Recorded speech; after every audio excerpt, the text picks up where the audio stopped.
All right, let's talk about something that's a daily ritual for millions of us: coffee. Today, we're going to go on a 30-day journey to find out what really happens to your body, your brain, and your energy when you decide to quit. But first, we have to ask the most important question, the one that this whole thing hinges on. Does that cup of coffee actually give you energy? We drink it to wake up, to power through our day, but what if I told you it doesn't give you any energy at all? To get why, we need to take a quick look at what's going on inside your brain. So I want you to meet a little molecule called adenosine. You can think of it as your brain's built-in sleepiness meter. All day long, as you're working and thinking and moving, adenosine slowly builds up. The more it builds up, the sleepier you feel. It's a completely natural signal that just tells your brain, hey, it's time to rest and recharge. So where does caffeine come in? Well, caffeine is a master of disguise. Its chemical structure looks a whole lot like adenosine, so it can slide right into the adenosine receptors in your brain and block them. It's kind of like putting a piece of tape over a warning light on your dashboard. The problem's still there, you just can't see it anymore. You're not getting more energy, you're just being tricked into ignoring your body's signals for rest. And this is what leads to that cycle that, well, you probably know exactly what I'm talking about.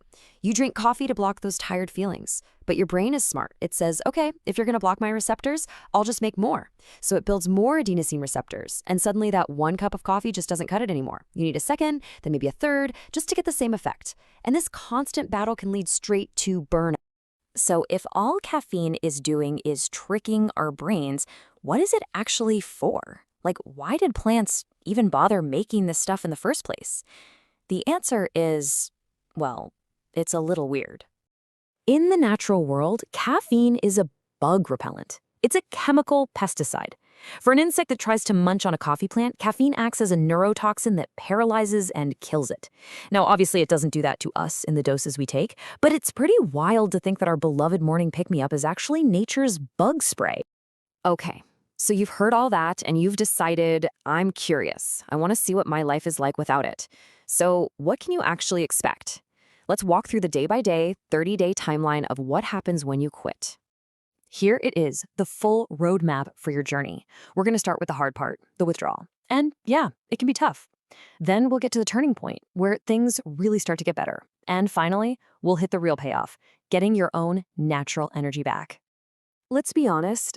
The first couple of days can be rough. This is where you get that classic pounding caffeine withdrawal headache. It's no joke. And it happens mostly because your dopamine levels take a temporary nosedive. Your brain just got so used to that artificial stimulation, and taking it away causes a little bit of a shock to the system. Okay, as you push through to days 3 to 5, the headache might start to fade, but you could still feel, well, pretty irritable. You also might notice some really strong cravings popping up. Without caffeine helping out, your brain starts desperately searching for another way to get that little dopamine hit, and it often turns to sugar or junk food. Just know this is a totally normal part of your brain rewiring itself. But look, if you can just power through that first week, I promise, you are about to turn a major corner. This is where you start to see the first real signs of improvement, and you start to remember why you even started this whole thing. Around week 2, something amazing starts to happen. Your sleep. It can get so much deeper and more restorative. With no caffeine messing with your system, you get more quality REM sleep, which is absolutely crucial for memory. You might notice your stress hormone, cortisol, goes down, your mood starts to even out, and your brain, it just starts working better. And this really highlights a key difference. See, caffeine gives you artificial alertness, but that is not the same thing as true cognitive function. Being jittery and awake isn't the same as being sharp and focused. When you remove the caffeine, your brain isn't just awake anymore, it's actually functioning properly. Your memory and concentration genuinely start to improve. Now we're getting to the best part, the whole reason for going on this journey. After you've pushed through the tough part, after you've started to see those improvements, you're ready for the ultimate reward. Sometime in that 3rd week, a huge shift happens. Your dopamine receptors have finally reset themselves back to normal.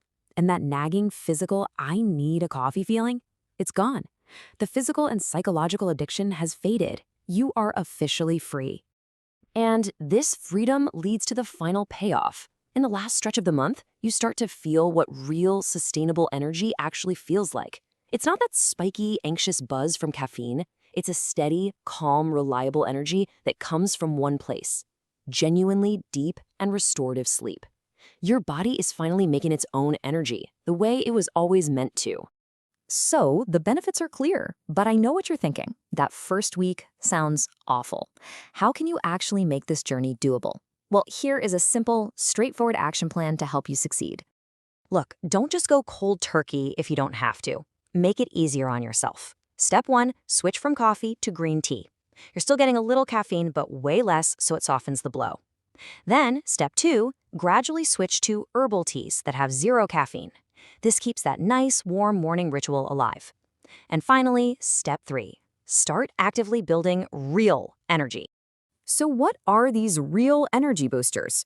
Well, you can start your day with electrolytes, a little sea salt, potassium, magnesium, to properly hydrate your cells. Vitamin D1 is like the spark plug for your body's energy creation. Adaptogens like ashwagandha are amazing for helping your body handle stress. And of course, don't forget the free stuff. Getting some sunlight and just moving your body are 2 of the most powerful energy sources on the planet. So there you have it, the complete 30-day map from caffeine dependency all the way to real natural energy. You know what's happening in your brain, you know what to expect, and you know how to do it. The only question left is, are you ready to find out what it really feels like to run on your own power?